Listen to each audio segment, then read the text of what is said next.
strengths that helped you pull through this?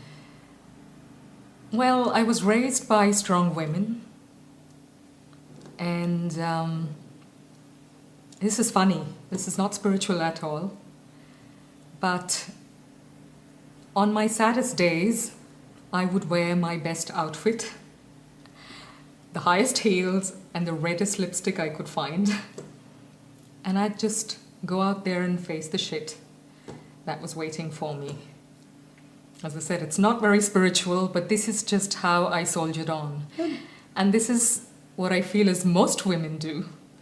You know, we dress up, we put our best foot forward. That's amazing, because it's like, deal with the shit, but look your glamorous best. Why not? Absolutely, yeah, that's our mantra. Nobody should find out that I'm crumbling and suffering inside. And I guess that itself tells a story. We're so scared to be exposed, you know. We're so scared to be seen as vulnerable because the world out there is not that safe sometimes. If you're at work looking like a mess, going through some horrible shit, there's someone out there who's waiting to take your job. And if you're outside looking like a mess, walking on the street, I don't know, someone might sense that you're going through a weak moment and could come and take advantage of you. So these are the fears that go through a woman's mind. And sometimes they're not real, but you still think it. And what are your weaknesses? Well, that is my weakness, you know, overthinking, overanalyzing. Overthinking is my weakness. It's definitely my weakness. I tend to be a little hard on myself. That's a very important point. Yeah, and you know, it's about being perfect. I'm a lot more wiser and easygoing now, but I've worked hard on being easygoing, which is funny. You've worked hard on being easygoing. It's hard to be effortless. I totally get it, because that's what I tell my students. Put in that much of effort to make it look effortless, and that's what we're doing with life. Yeah. I mean, we are so concerned with looking perfect because we're scared that we will be attacked if we don't look perfect.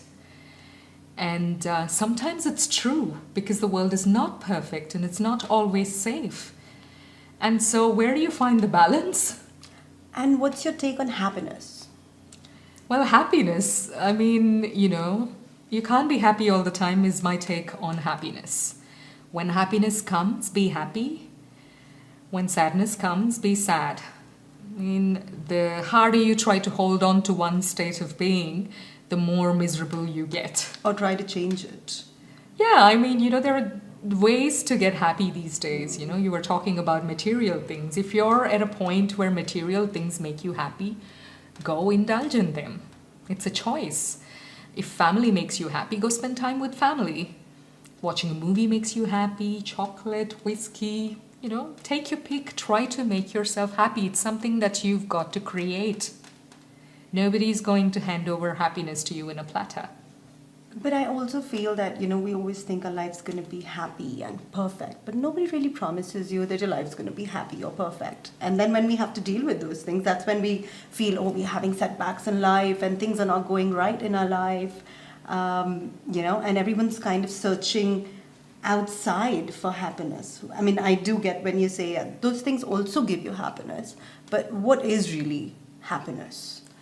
That's a very deeply spiritual question that you asked me, Gouri, and I'm not sure if I can answer it to the depth. Happiness. I'll just tell you what happiness to me is. I feel happy when I sleep well at night. When I get 8 hours of sleep without popping a pill, without doing anything, that to me is happiness, because the next day I'm rested and I'm ready to face the world. As far as the perfect life is concerned, I mean, that's the biggest lie we've all been fed, you know, and it's the biggest illusion that you snap out of, you know, when you venture out on your own. I mean, the perfect marriage, the perfect relationship, the perfect body, perfect friendship. It doesn't exist. And when you're single and you've dealt with so much of shit, I don't think we give happiness that much of importance. It becomes the way you said it. If it comes, it comes, you know. Someone very wise said something very wise. I think it goes something like this, and I'm paraphrasing, it's not the exact quote. It says that you learn more from suffering than from happiness. I've personally seen that when I am very happy, it tends to go into my head. I feel invincible. I feel like nobody can fuck with me. I've got this, like I can go do anything. And maintaining or being in that state of mind is very dangerous, because then you become a little bit egotistic, you become arrogant. So sometimes life throws you a curveball and you feel sad and you suffer a little, you feel a bit of pain. And I've now gotten to a point where I can appreciate the wisdom that comes with those experiences. You develop a great sense of humor, you become wise, you can dish out advice. And yeah, you kind of realize that you become humble and grounded and more bearable and tolerable as a human being. What I love about you is I like it that you love about something about me. I love everything about you. I love the fact that you have the ability to laugh at yourself and keep your sense of humor intact. Well, honey, I've worked very hard to get there. How? That's another book I'm going to write very soon. How to develop a sense of humor when life is being really cruel to you. That could be a bestseller, actually, because everyone's looking for that answer. Yeah, look, I let myself just experience every emotion that comes up in myself. I let myself experience every emotion and energy that comes up for me in my body. I think a lot about perfection is that we deny ourselves the luxury of experiencing our own feelings and our own emotions. And it's really sad, because it's the least you can do. Every human being has thoughts and feelings. And if you don't think your thoughts and feel your feelings, then who is going to do that for you? So, yeah, I laugh at, shitty situations in life now. And I'm a lot more grounded now. But I have my moments. I lose my shit. I get very angry sometimes. I'm not perfect. I take it out on other people. But I've come to a point where if I do something wrong, I reflect and I'm humble enough to apologize, make amends, and move on and have a laugh at it. And what's your take on challenges? Challenges? They're everywhere. They're right around the corner. Yeah, that's my take on challenges. It does make you stronger, I feel, because everything, if you take it as in an optimistic manner or a positive way, I think every challenge or what we feel is a challenge can actually become our strength to overcome a lot of things. There is a saying, a very popular saying, that what doesn't break you makes you stronger. And it's definitely true for every human being.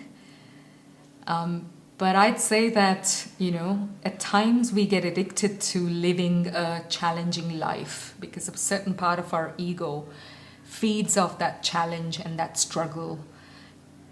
Harder our life is, you feel like you're this warrior, strong woman, battling demons, slaying vampires and doing something awesome. So challenges have their place, and if life offers you a challenge, then great. Face it, bring your best part out, put your game face on, and get stronger, learn from it. But don't make it a habit. Don't think that living a challenging life is good. So a lot of women who will be watching this must be thinking it's so easy for us to talk about it because we're financially independent. And what would you have to say about that? Firstly, they are right. Financial independence definitely gives a certain amount of confidence to a woman. I mean, a lot of women don't take the difficult choices like divorce or walking out of a difficult relationship or even quitting a job because they don't have that financial independence. So it's definitely something that everyone should aim towards. I was raised by a very strong mother. If there's one thing that she taught my sister and I, it was to be financially independent. End.